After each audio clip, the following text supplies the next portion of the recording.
Hello, my name is Lexi Goldman, and today I will be reviewing my Solutions and Dilutions Mastery assignment.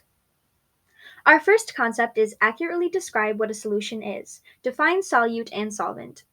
A solution is a homogeneous mixture of two or more substances. For my video, I will be making a sugar solution.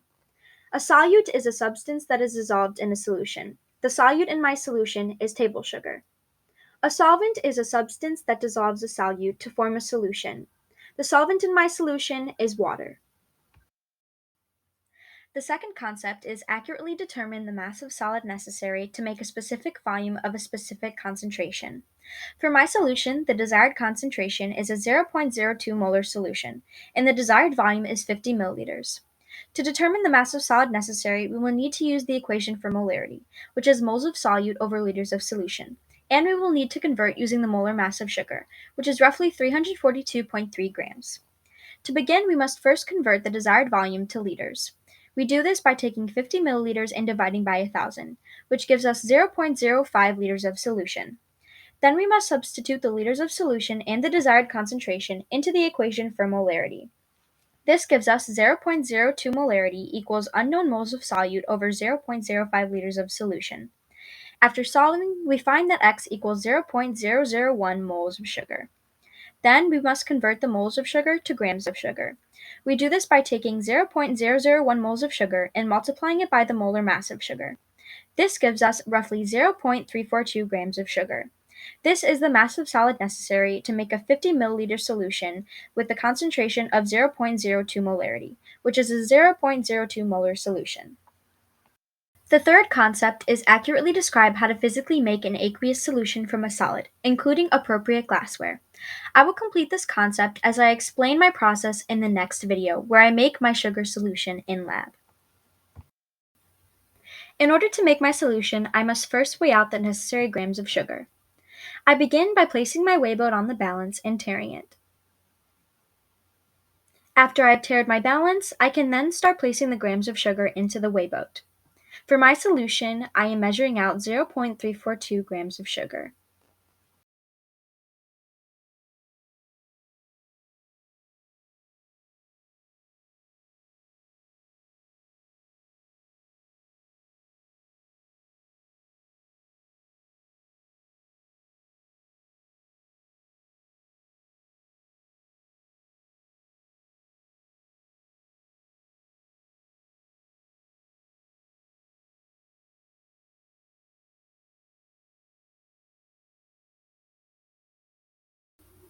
Now that I have accurately measured 0.342 grams of sugar, I have completed the first step of making a solution.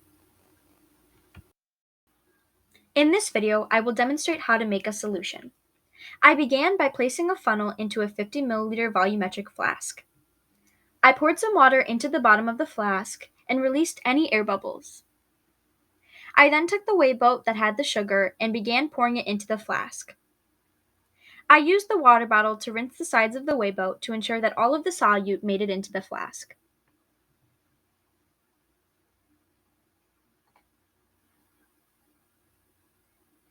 After rinsing the weigh boat, I then rinsed the funnel.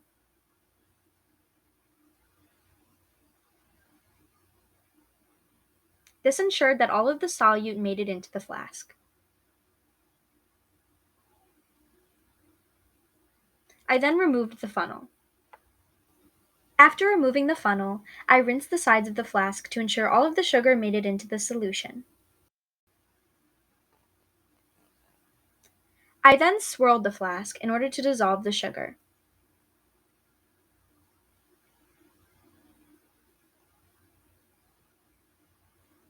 After swirling, I went over the sides again just to ensure that all of the sugar made it in. Then I filled up the volumetric flask so that the bottom of the meniscus was at the 50 milliliter line.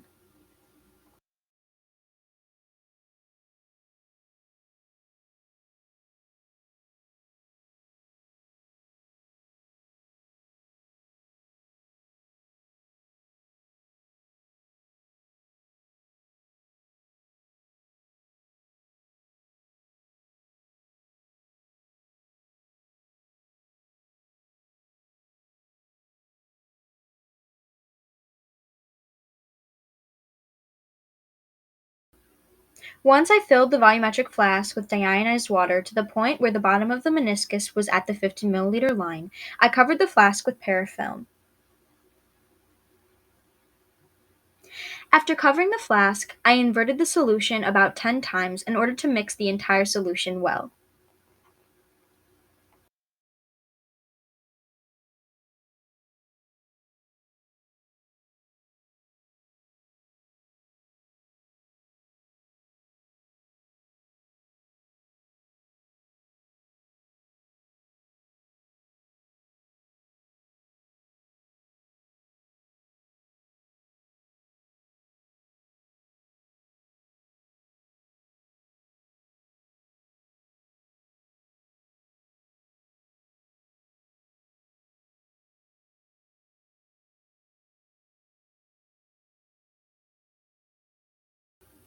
After inverting the flask roughly 10 times, the solution was complete. I removed the parafilm and was left with a 0.02 molar sugar solution. Here is an up-close picture of my flask to show that the bottom of the meniscus was at the 50 milliliter line. Now that we have completed the solution mastery, we can continue with the dilution mastery. Our first concept is to accurately determine the volume of stock solution required to make a specific volume of a specific concentration. For this dilution, we will be using red dye and deionized water. The desired volume is 5 milliliters, and the desired concentration is 20%. We must convert this 20% concentration to drops per liter. We can do so by taking the percentage and dividing by 100 to get 0.2. Then we must multiply 0.2 by the concentration of the stock solution, which is 90 drops per liter. 0.2 times 90 is equivalent to 18 drops per liter. This is the desired concentration. In order to determine the volume of stock solution, we must use the equation C1 times V1 equals C2 times V2. C1 is 90 drops per liter, which is the concentration of stock solution. C2 is 18 drops per liter, which is the desired concentration, and V2 is 5 milliliters, which is the desired volume. In order to find the first volume, we must do 90 times V1 equals 18 times 5. After solving this equation, we find the first volume to be 1 milliliter of dye. This is the volume of stock solution required. In order to complete this dilution, we must find out how much water we need. We can do this by taking the total volume and subtracting how much dye is needed. This would be 5 milliliters of solution minus 1 milliliter of dye. This gives us 4 milliliters of water. Overall, the volume of stock solution necessary is 1 milliliter of dye. This is in order to make a 5 milliliter solution that has a 20% concentration, otherwise known as a concentration of 18 drops per liter. Our next concept is accurately describe how to physically make an aqueous solution from a stock solution, including appropriate glassware. I will complete this concept as I explain how I made my dilution in the next video. To begin making my dilution, I emptied out my Kool-Aid into a beaker. For this solution, I was making a 1:5 ratio dilution using Kool-Aid and water. In order to do so, I needed to measure out 1 milliliter of Kool-Aid and 4 milliliters of water. After measuring out 1 milliliter of Kool-Aid, I dispensed it into the test tube. I tapped the edge of the pipette onto the side of the test tube to ensure all of the Kool-Aid made it into the test tube.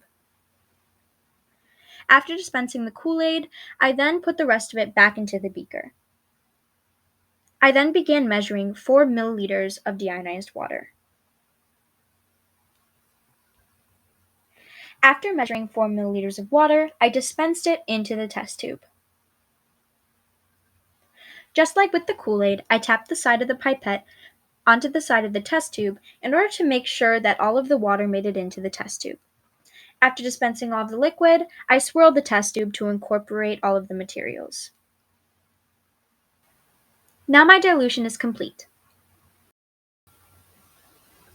It is important to note that while making my dilution, I did not dispense all of the liquid that was in the pipette. I only dispensed 4 milliliters of water and 1 milliliter of Kool-Aid. Though it can't be seen, I only used the little side button in order to dispense the liquid.